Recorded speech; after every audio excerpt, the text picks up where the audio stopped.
Is that a vertical slide turned sideways? Really? Nice.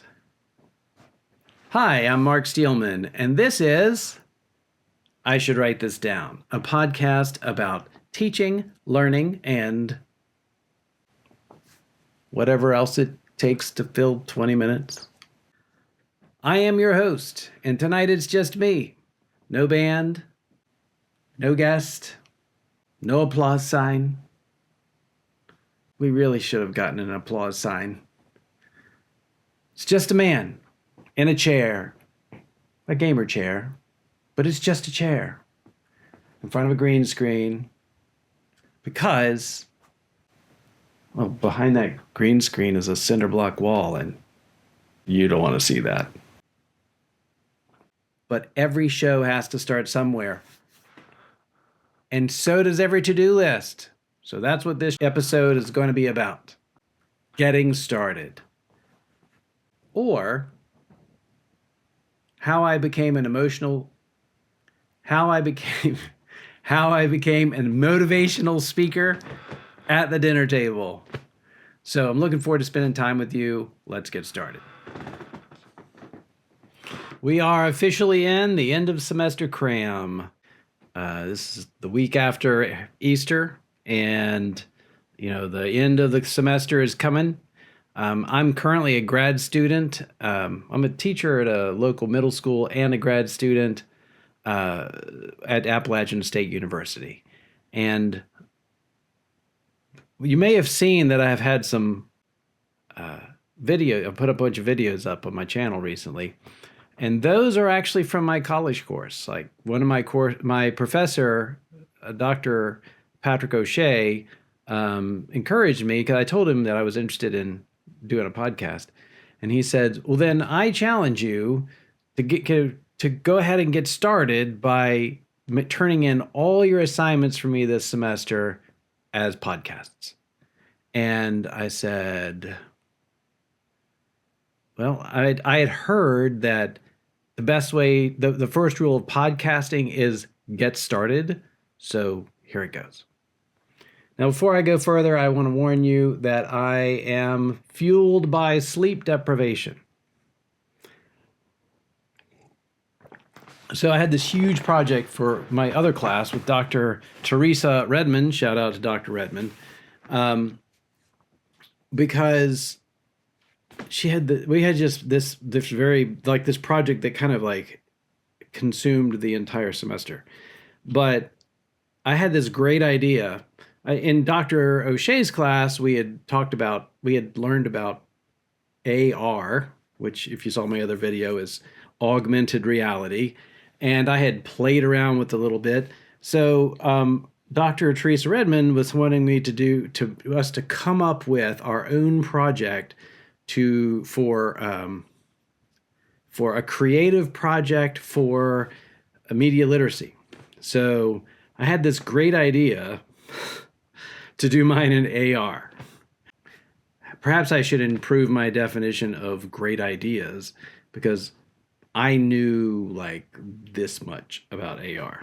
And to do the project that I wanted to do, I was going to have to learn a bunch of stuff about like Blender and posing figures in 3D and all that stuff. And I'd never done that before. And I didn't really know what I was going to take to make. I had this vision of my head, because I mentioned in the other video that I had this vision in my head of kind of this almost like museum installation as, like a walk around thing, except it's all in AR. So we're doing media literacy, which is very much like literary criticism, except it is like about all the media, the new media, like podcasts and let's see what else, like movies, music, commercials, social media, all that stuff, right? So in other words, extending that sense of like who is the author, what do they want, what was their intention in writing this, extending all of that stuff that you used to learn in ELA into all of these other kinds of media, right? And that was kind of the thrust of the class, is trying to make people better consumers of media. And so I had this idea. I saw this podcast the other day where this this doctor fellow, or at least he said he was a doctor. I presume he's a doctor, but again, media literacy. I presume he's a doctor because I have no reason not to think so. But he said that in Texas, there had been this bill where they were going to remove junk food, for certain foods with certain qualities to them that were junk food, from the SNAP program. If you don't know what SNAP is, it's like food assistance for people that need food assistance, and so the weird thing, okay, but that itself is like, okay, good. Why didn't you do that a long time ago? But the weird thing about it, and the thing that like struck a chord with me with regard to media literacy, was the fact that the American Heart Association sent a representative to Texas to appear during the hearings for this bill and speak against this change. And you'd be like, and the person, I mean, I saw some videos from this. The one of the senators was like, I can't believe what I'm hearing. Like, why is the American Heart Association wanting junk food to be paid for by SNAP? And they said this, and there was, and it kind of blew up on the internet for a little while. And so, and the thing is, the victory was the American Heart Association backed off because of the blow up, right? People were saying like the reason we have a junk food is because people like the American Heart Association told us that junk food was not nutritional. They got all this, My Plate or the nutrition menu for the week is, but none of them have soda and chips on them. You know what I'm saying? So, and then the American Heart Association actually like went back on what they had said, and they said they actually like made some weird excuse like, oh, where our position was misunderstood. We're not actually against this bill. So, this is news, and this is evidence that if you push back against power, and if you push back against power, we do get change, right? Because then they went ahead and passed the bill, and the thing was, it was kind of like this inspirational story about people that were paying attention when things were kind of going hinky. Because I mean, like, why you have to ask yourself, why would the American Heart Association push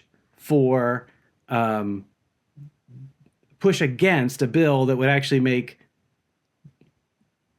people that are in need of food healthier instead of, I mean, it's not like most of the people on SNAP actually have a job.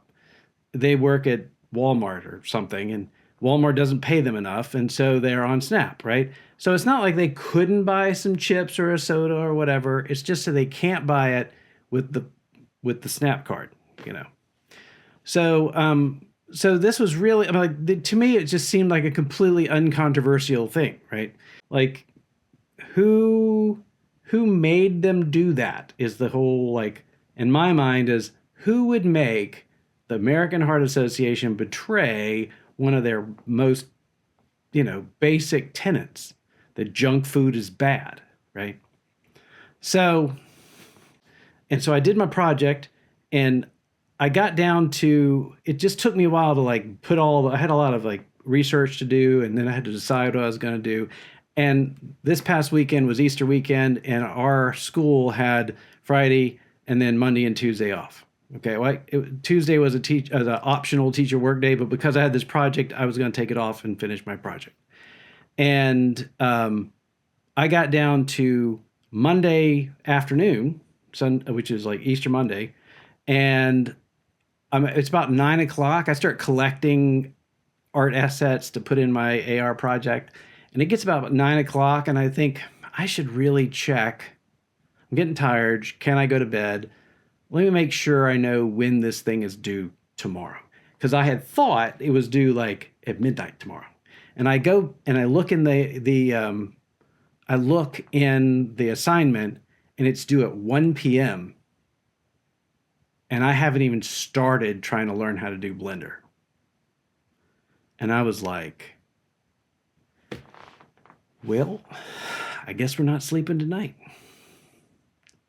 And I don't pull all-nighters very often, but sometimes you got to do what you got to do. I finished and turned it in at like 7:30 in the morning, and then went to bed. And I couldn't even like test it, because I had to set an alarm for like 4 hours later, because I knew it had to be in by 1. But I went in and turned it in because I was afraid I was not going to wake up or something. And so I turned it in, and I set my alarm for 4 hours later, because all of my equipment, like my laptop and my phone and my school laptop, were all dead at this point, because I'd been running them all night trying to get this thing to work, right?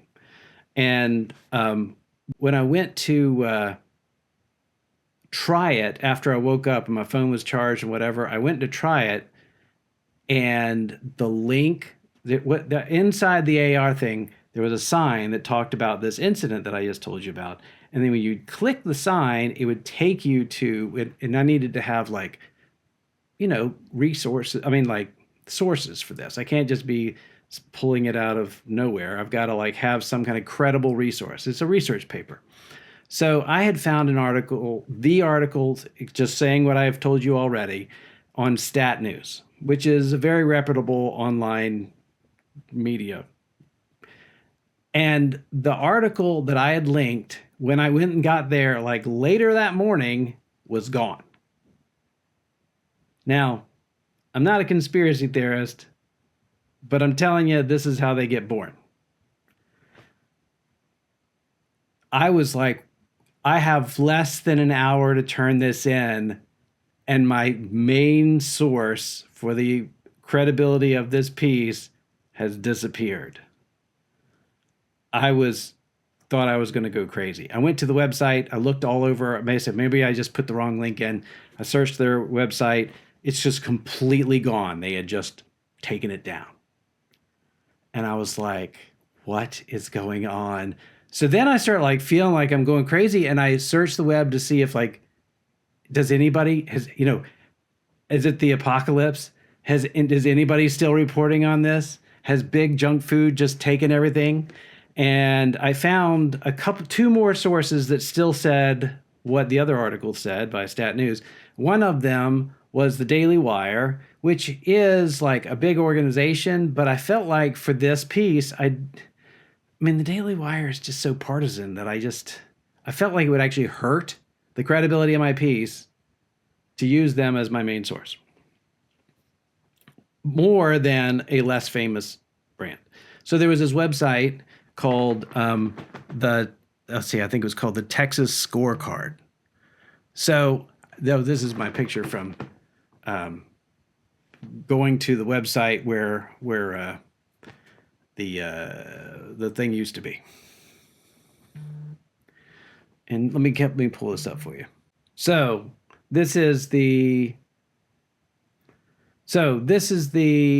article that I found on the Texas Scorecard, and it sure enough says, I'm just kind of scrolling down through it. I'll put the link to it in the description.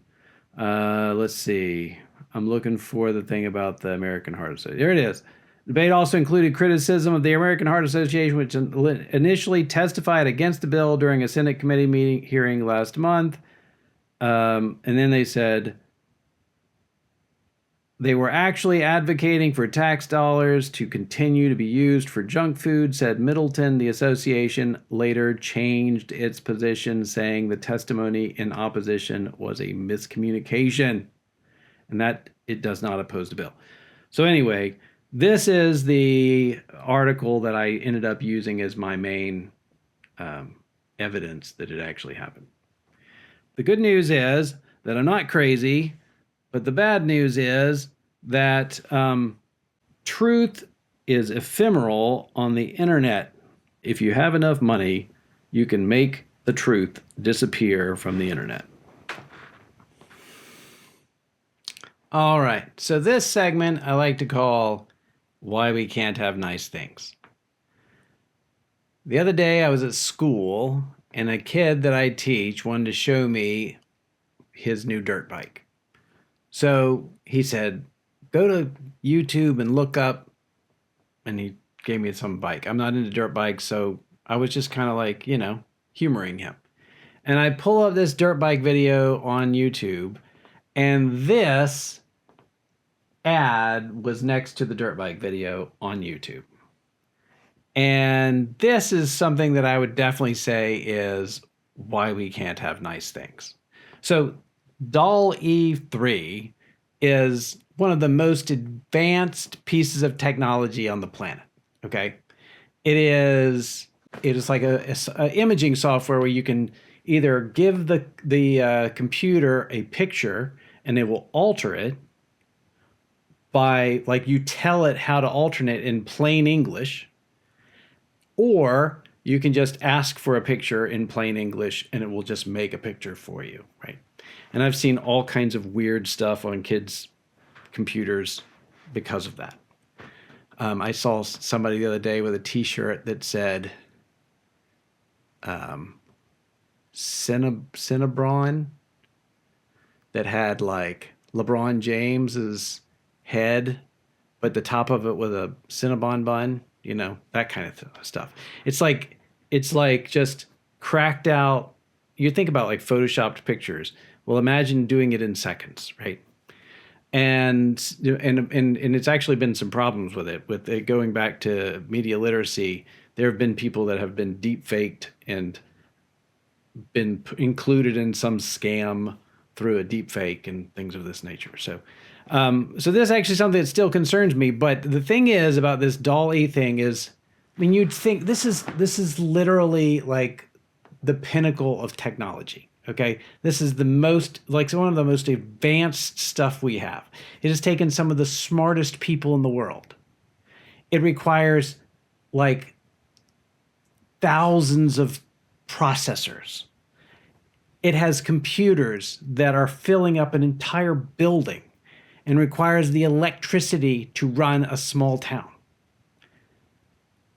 And the ad for this, DALL-E 3, is this. And for those of you that are just listening to this, it's a picture. There's a picture at the top and the bottom. It says before and after.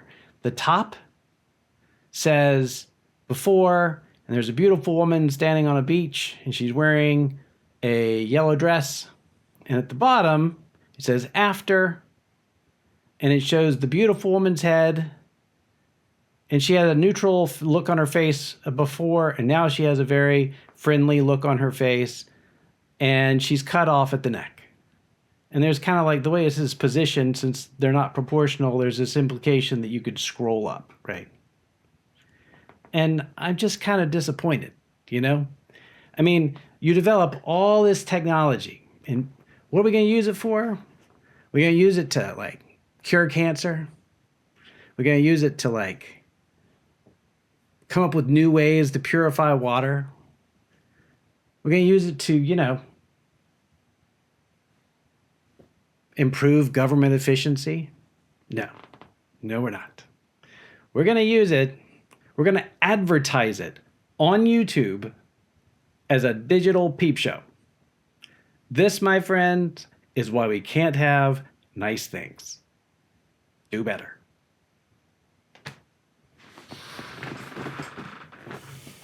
Okay, here is a little segment we like to call Dinner Table Parenting, where I tell you what happened at dinner and act like it's a parenting strategy. So, we're in spring break. My kids are all off school all week. And I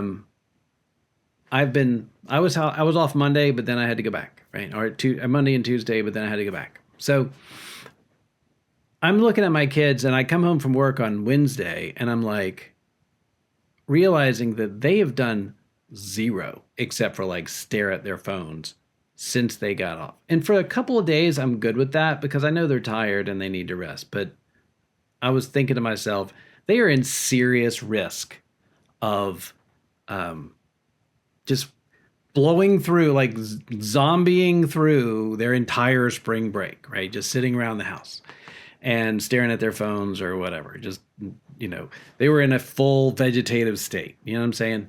So we're sitting at dinner and I go, okay, guys, this is what I want you to do. After dinner, I want you to go get a piece of paper and I want you to put 10 things on a list that you want to do before you finish spring break. Now, I'm not going to judge your list. I'm not even going to look at what you wrote on your list because honestly,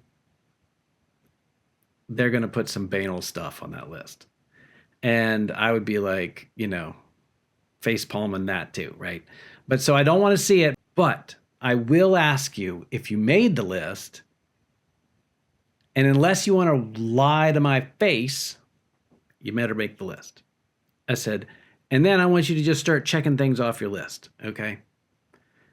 And if you feel like you've used up most of your list, then put some more things back on your list, right? But it's important not to go over 10 because otherwise you start to it just seems like you just become stunned by the magnitude of everything on your list, right? You don't want your list to be bigger than 10 things. But just pick anything on the list. It doesn't have to be the top to the bottom. It can just, pick something and do it, okay? And it will get you moving and it will help you be like proactive instead of just waiting for a teacher to hand you an assignment so that you can be learning or whatever, or your parents go outside and mow the grass or whatever like that. Like if this list is your list, this is like, what would you want to be able to go, well, at least I did this over the spring break. And so they all did it. And I have an eight-year-old and she did it. And she actually wanted to come show me her list. And her list had things like go to the park. It also said like go to Disney World. And I said, no, it's important not to put just wishes on the list. Okay. I said, if you put go to Disney World, you're putting something on my to-do list and I have to go to work. So I need you to put just things that you can do by yourself at home. Like, and for an 8-year-old, it might look like make a picture, right? Draw something, create something, play on the trampoline every day, whatever. But I said Ellis Park is fine because I can do that in the afternoon, and I will do that for you. It's not that I won't do things for you, but I don't want you to put like blue sky stuff on your list because it's not going to get checked off because teachers don't go to Disney World unless they have a really big podcast audience. So like and subscribe. But at any rate, they all did it, and even my wife did it because my wife has been feeling like that. Like she gets a lot of things done, but they're all like things she has to do, right? She just feels like she's kind of in a rut, like she's grinding and grinding, and she's not getting things done that make her feel like her life is something other than serving other people, right? I mean, it's not that she doesn't want to serve other people, but you know what I'm saying, right? Like you want to have this sense that you're meeting your personal goals. But if you have not written down your personal goals, you tend to just not do them. So she did it, and she was just putting things she'd meant to do that she wanted to do and she hadn't done. She was going to just put them on her list and check them off. And this system is actually not my own idea. It was popularized to me. It was taught to me by this guy named Zig Ziglar who writes books. I have a picture of, hang on, let me do this. There. This is the book on Amazon. This is an old book right here. This is a 21st anniversary edition on Amazon. And this 25th anniversary edition came out in like 2006 or something. I can't remember exactly where it was, but in other words, this is not a new book. This came out in the 70s, okay? But I read it in my 20s, and it's a really good book. It's very helpful. Zig Ziglar is like this motivational speaker guy, but he's very helpful. He can be very helpful in telling you like things like you can if you think you can, right? And he just says it in a very spirited way. The way he describes the 10 list is he said that what he realized, he was going on vacation, and he realized that he got more things done the day before he went on vacation than he did any other time, right? And it's because he goes, okay, I'm leaving for vacation tomorrow. I've got to do a bunch of stuff. And so you make a list and you start checking things off that list, right? If this is the day before vacation idea, is for the way he kind of couched it. He says, and nobody, like, you don't start and get distracted because tomorrow you're going on vacation. And he says, imagine living each day as if the next day you were going on vacation. Think about all the stuff you get done. So I didn't push them that hard to try to get them to make a top 10 list every day, but they did start doing stuff, because then I did come in the next day and go, did you do anything off your list today? And they would say, yeah. I said, good, And just because I saw them up and around more, they were just doing stuff. And so if you are needing to get started, if you're feeling like you're in a rut, I strongly recommend making a list of 10 things and start checking things off your list. I also recommend this book. You can get it at Amazon. All right, so let's talk about what we learned. Today I learned one thing. You better back up whatever web pages you need, and here's a way you can do it. You see this page here from Amazon? You wouldn't make this be a source for your paper, but if you go to File, Print, you can, where it says destination, you have your printer or whatever, you can put it on Save as PDF. And here is the whole web page. And yeah, if you're going to use a web page in your paper with news on it, I strongly recommend you back up that web page, because truth has a way of disappearing on the internet. What else did I learn? I learned that humanity is both extremely talented and can do amazing things, but they will also disappoint you by being tacky. I would not be surprised if someday I see like a billboard attached to satellites above the world, because that's just tacky. The other thing I learned is to make a list.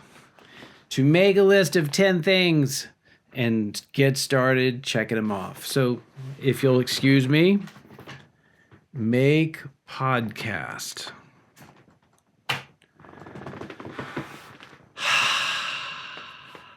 Thank you for tuning in. This has been, I should write this down.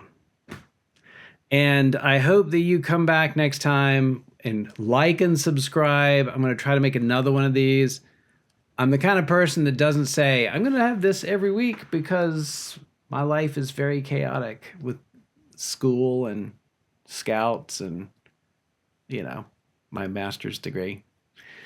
But I want to do it, and I'm going to try to do it as often as I can. So please like and subscribe so you'll be able to join me next time, and have a good night.